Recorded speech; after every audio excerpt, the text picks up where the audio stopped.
Ouais, ça roule. Ça roule. Ça Ouais, roule. ouais, je te Ah, dis que ça ben roule. oui, ça roule. Ça roule, ouais. mais on est encore dans notre chambre. Attends, on va vous montrer. C'est une surprise, Benoît, on dirait. Je m'en vais de ce pas partir la machine pour vrai. Pouf. Bonjour tout le monde, bienvenue à l'Automobile en balado, deuxième épisode. Salut. Alain Mécano avec Benoît Charette qui a dans ses mains une surprise. Oui, une oui, clé oui. Mais bien on magique. regarde ça pour le dessert. Ouais. On est dans la Nissan GT-R 50e anniversaire. Tout le bleu du cuir. En fait, bleu le gris, le bleu, ça Mhm. rappelle les couleurs à l'époque, en 1969, quand Nissan faisait de la course au Japon. On n'en dira pas plus long, on va Ouais. vous résumer ça tantôt. 50. Mais on reste dans Pareil. la compagnie, oui, on reste dans la compagnie pour débuter parce que la division de luxe de Nissan, Infiniti, célèbre 30 ans Tiens. cette année. On a évolué dans le design un petit peu. hein. Écoute, si vous voyez, ouais, effectivement, si vous vous rappelez, la première, la voiture phare de Infiniti, je ne sais pas si c'est là encore, mais c'était la Q45. Oui, ça a été le premier modèle avec la M30, Oui. qui ont été les deux premiers modèles d'Infiniti. Qui a Et bien ceux qui évolué. sont assez vieux pour s'en rappeler, la publicité avait fait beaucoup jaser. Parce qu'on présentait un 30 secondes où on voyait une pluie qui tombait sur un lac tranquille, puis à la fin, Infiniti. On voyait pas d'auto, on n'avait même pas idée de quoi c'était. Mais Ils vendaient une ambiance. voilà, on vendait une L'atmosphère. ambiance, on Mhm. vendait le côté calme, zen, luxueux, mais pas d'auto. Puis quand l'auto est arrivée, pas de calandre. Rappelle-toi, Alain, la première, c'était un bouclier, littéralement. On appelle ça un buckle belt, là, le Ouais, terme ouais, ouais. anglais. Et bon, évidemment, sont venus les autres véhicules. En fait, on est allé en Arizona cette semaine où on a présenté quelques-uns des vieux véhicules. Les technologies à venir, en fait, la nouveauté pour 2020 n'est pas tellement au niveau des modèles, mais au niveau de la techno. Le système InTouch, qui Ouais. va être le nouveau système Ouais, ouais. Infiniti, où en fait, écoute, pour résumer ça simplement, on rattrape un peu le retard vis-à-vis de plusieurs constructeurs. On va finalement avoir Apple CarPlay et Android Auto qui Oh. va être inclus. C'est à peu près temps quand même. Voilà. Puis on va Mhm. avoir certaines fonctions de Google qui vont être rattachées à ça, qu'on trouve chez d'autres constructeurs, dans Ouais. un nouvel écran, donc une nouvelle configuration.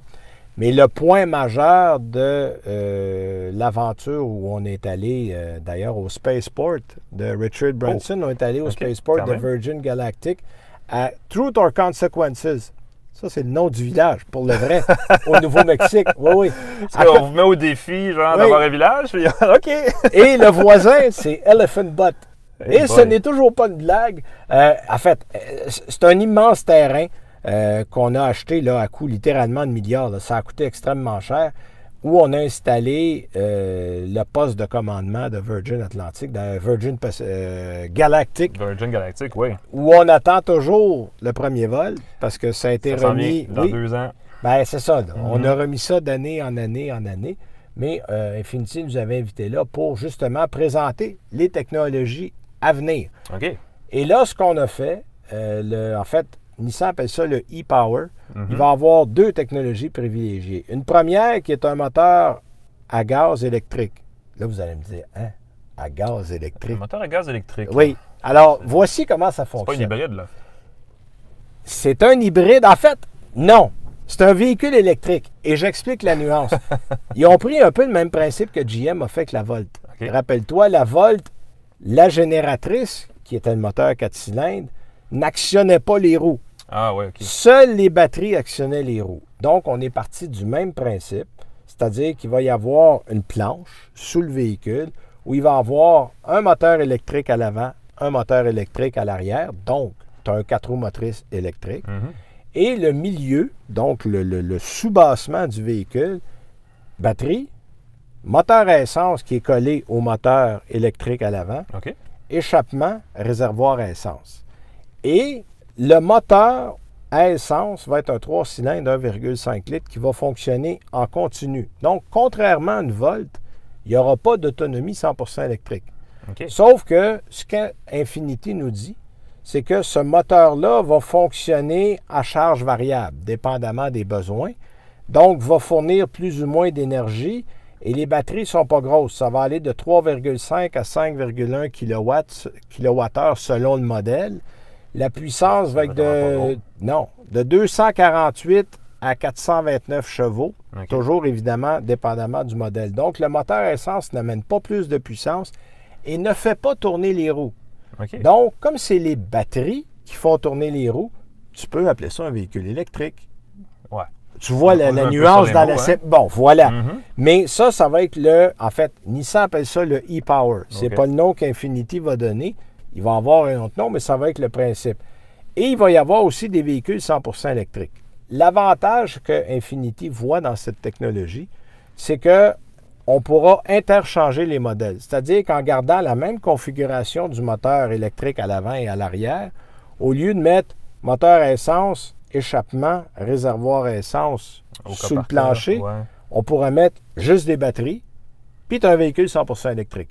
Donc, on a dit qu'on allait avoir 5 modèles dans les 3 prochaines années qui vont avec ce arriver système-là. avec ce système-là.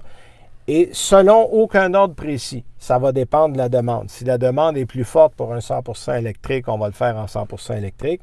S'il est plus fort dans un modèle à essence électrique, on va le faire comme ça.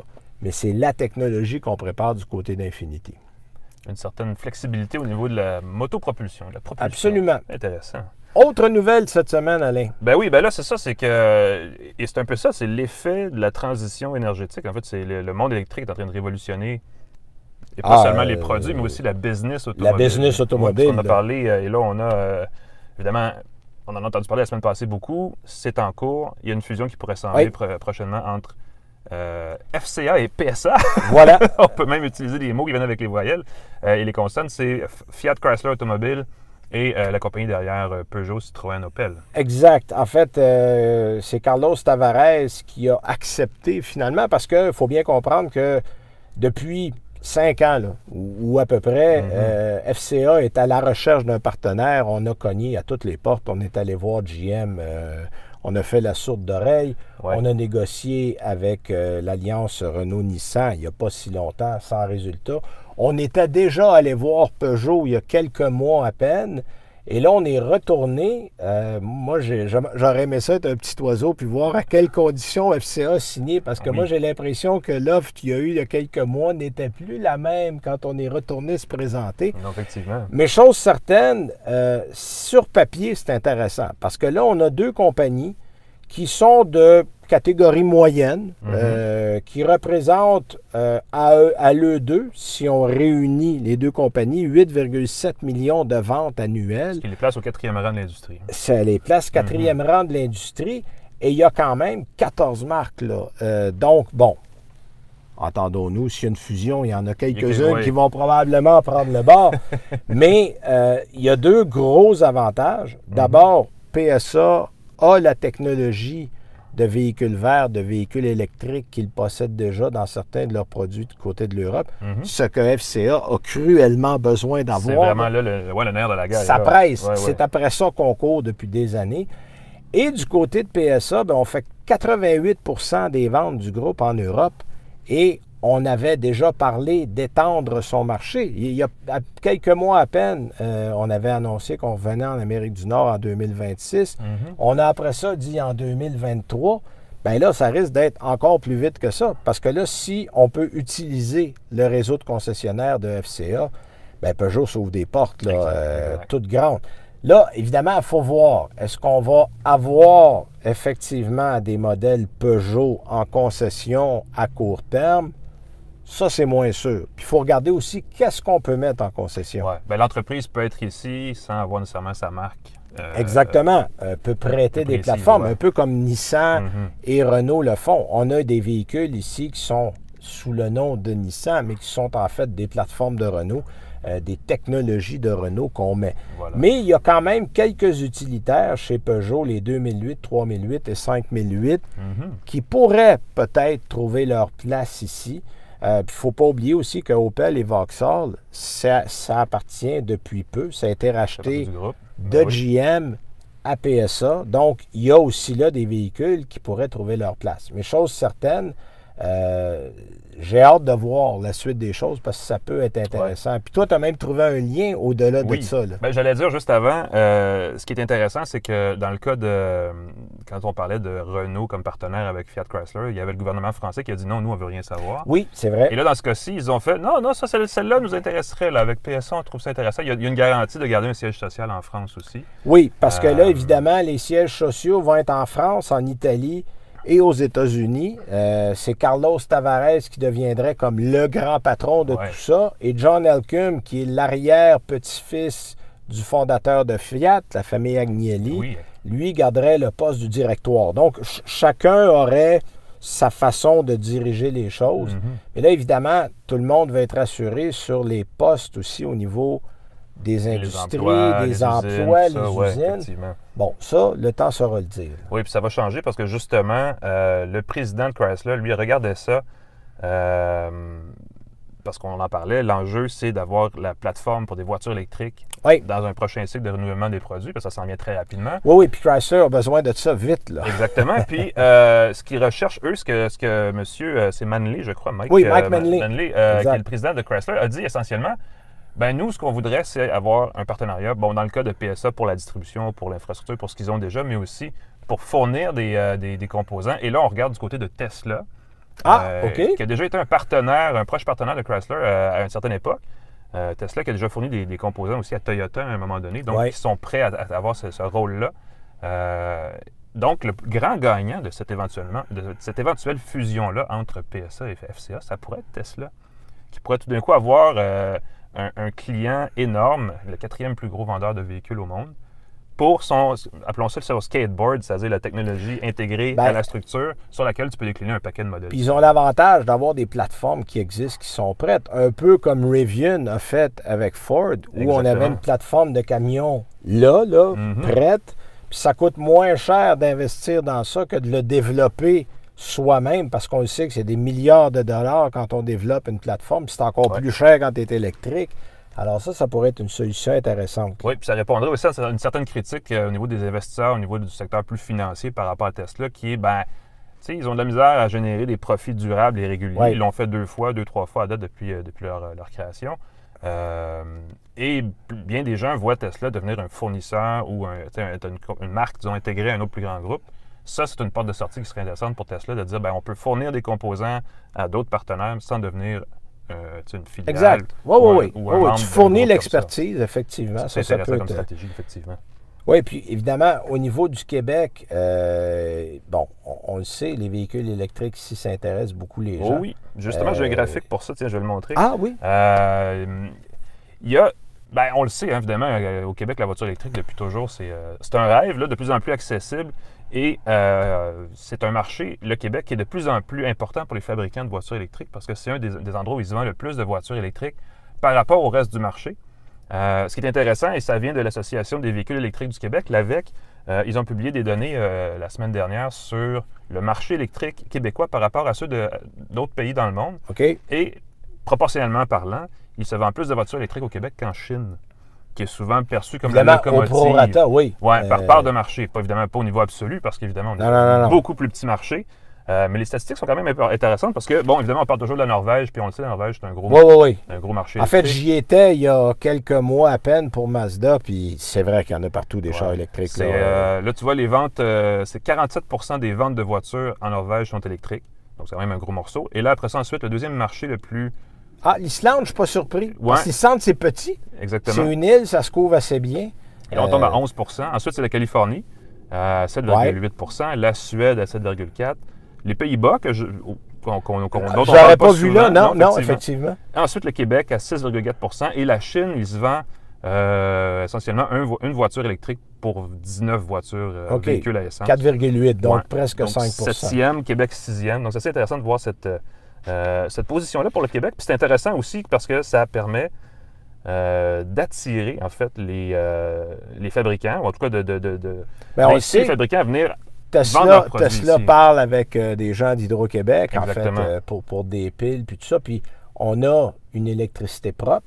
On a une production d'énergie propre. On a de la recherche, de l'IREC qui est à la fine pointe de la recherche dans tout ce qui s'appelle l'électricité. Exact. Je pense que ça peut être, si l'automobile électrique prend l'ampleur qu'on soupçonne dans les prochaines années, le Québec pourrait être dans une position favorable à plusieurs niveaux. Oui. Il y a vraiment un virage technologique intéressant qui s'en vient.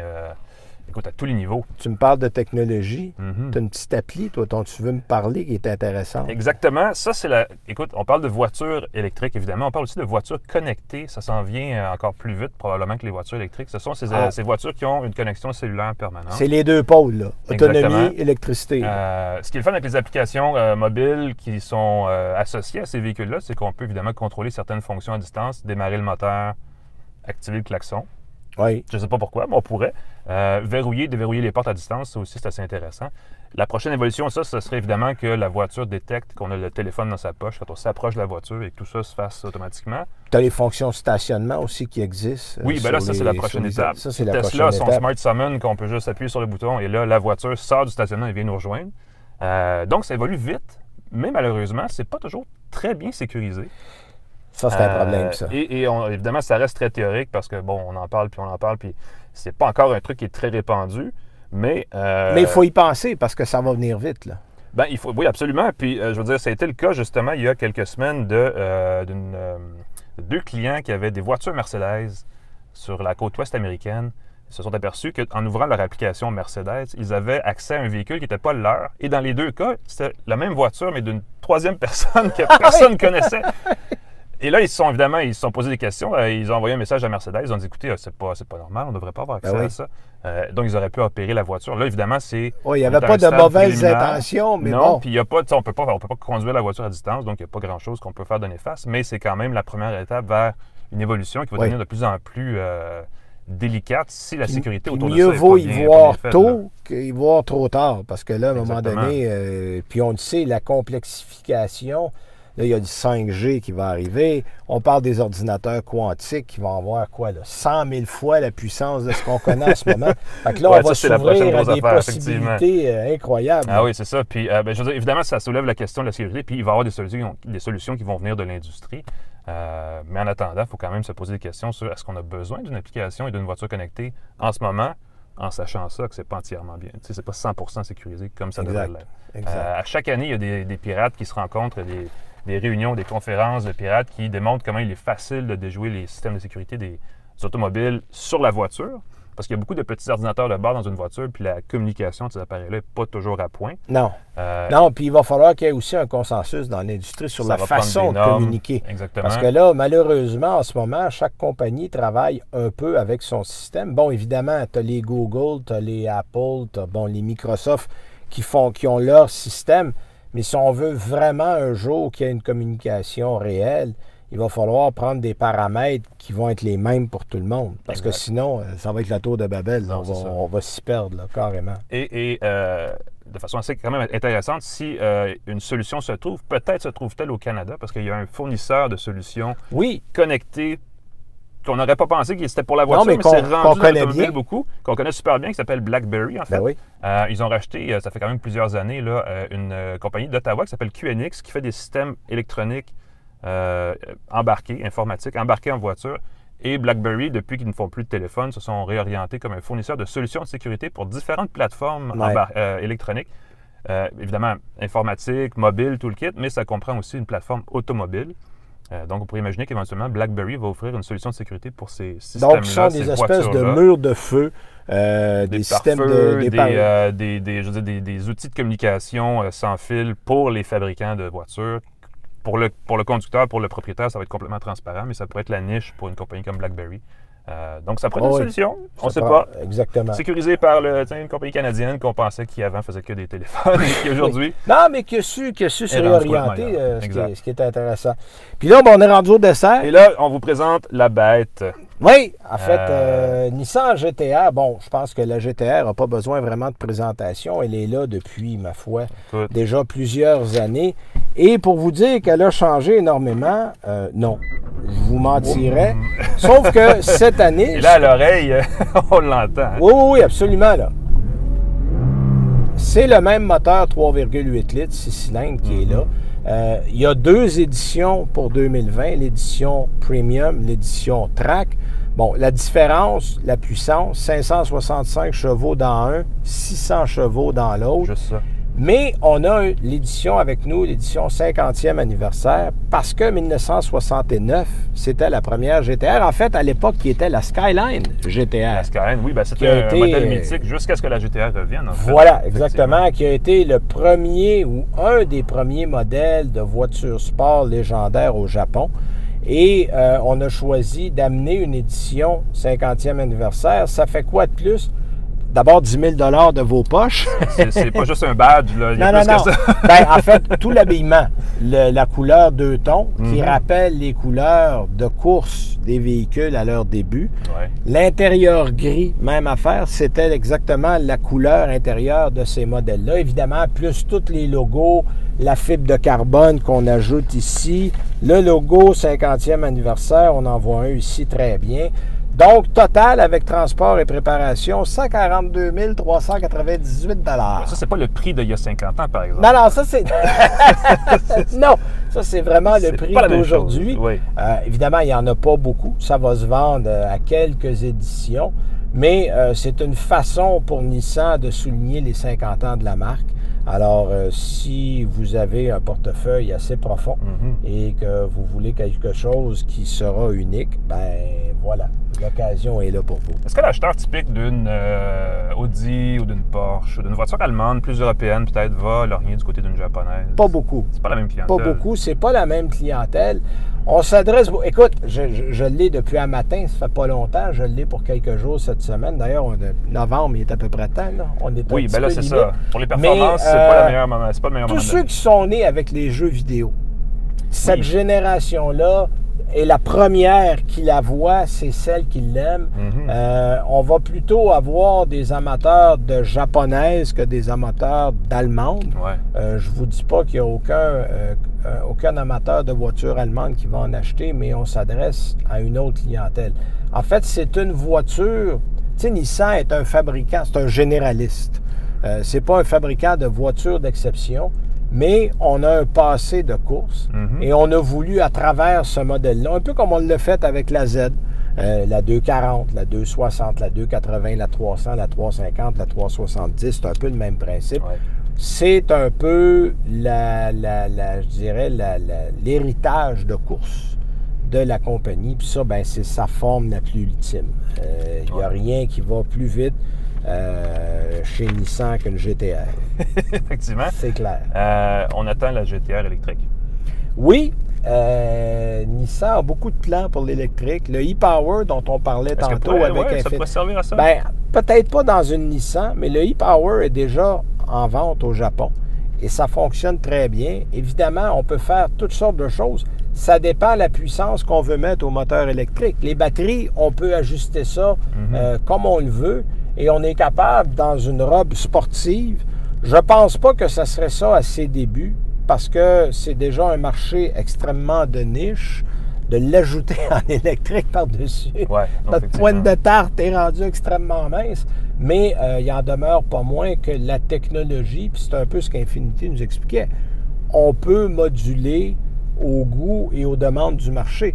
Parce qu'il n'y a pas de marché qui est pareil partout. Certains pays, la demande en électrique à essence va être plus forte, d'autres vont être en électrique tout court. Bien, on peut ajuster puis moduler à la demande selon les pays. Est-ce qu'il va y avoir une GTR 75e anniversaire dans 25 ans ou est-ce que cette mode ou cette moi, passion vers les voitures de performance je regarde la tendance du marché veut qu'on en arrive un peu à la fin de cette période-là. Parce qu'on parle beaucoup de voitures partagées, d'espèces de voitures autonomes, style groupe de taxis partagés ou je sais pas puis quoi. Puis on s'entend, là, ça c'est des voitures, puis en ce moment c'est de l'utilitaire qui se vend. Les compagnies éliminent une après l'autre leur parc automobile pour laisser des VUS. Ouais. Puis si on regarde les voitures, que ce soit la Corvette, que ce soit Camaro, Mustang. Mustang est le seul survivant des voitures chez Ford. Donc, c'est des modèles qui sont en fin de carrière. On regarde tout ce qu'il y a du côté de Dodge, le Charger, le Challenger. Ça aussi, d'après moi, les années sont comptées. Fait que si vous aimez ça, puis que vous avez un portefeuille assez bien garni, je vous dirais, profitez-en là, parce que ça risque de ne pas durer très longtemps encore. Donc, une Nissan GT-R 50e anniversaire, bleue, rugissante, Oui, de 3 teintes de bleu. Il y a le bleu de la carrosserie, il y a le bleu de l'intérieur. Exact. Il y a l'espèce de finition. Et qui rappelle, évidemment, c'est en édition limitée. C'est pour cette année, donc il n'y en aura pas beaucoup. Ça peut intéresser les gens, mais évidemment, il faut avoir les 142 000 $. Oui, petit détail de rien du tout. Un détail de rien du tout. Super. Bien, merci, Benoît. Hey, merci, puis on reprend ça la semaine prochaine. Exactement, ça complète l'émission de cette semaine. La semaine prochaine, même heure, même poste, donc sur Facebook, sur YouTube, ne manquez pas ça. L'Automobile en balado. Salut tout le monde. Salut!